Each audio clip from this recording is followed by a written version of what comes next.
Hello सांग माने welcome to my channel.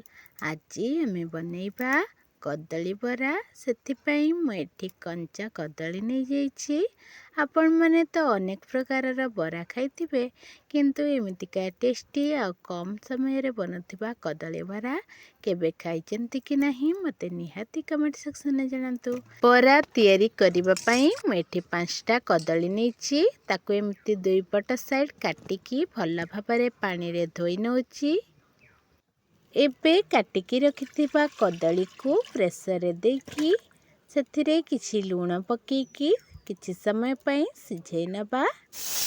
एठी आमर कदली भल भाबरे सिझी गलानी। देखंतु आराम से चोपा बाहरी जाउची।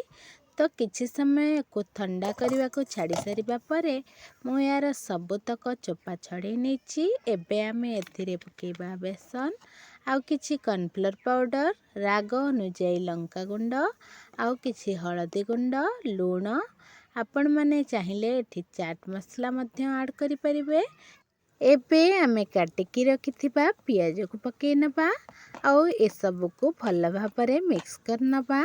जदि डोटा टिके मोटा हो गला तो किछि पानी ऐड करिकी आउ किछि समय को मिसै नेबे।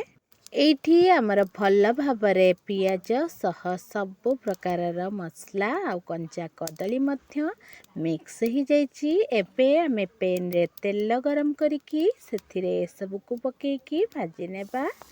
देखंतु छोट किंबा बड़ आपण माने चाहिए जेकोसी शेप रो करि परिबे। एमिति सबुतक बरा को आमे पैन रे दे सारिबा परे तार गोटे साइड फ्राए हेबा पर्यंत छाड़ी नेबा। एठी हमर गोटे साइड भल भाबरे फ्राए हो गलानी तो आमे आउ गोटे साइड को उलटै नबा। एमिति दुई पट भल भाबरे फ्राए हो गले आमे को बाहर कर नबा। एबे हमर कदली बरा संपूर्ण प्रस्तुत हो सारिछि।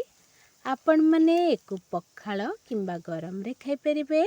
आज पई भिडियोटी को एठी रखुछि। पुणी देखा हेबो एक नुआ भिडियो रे।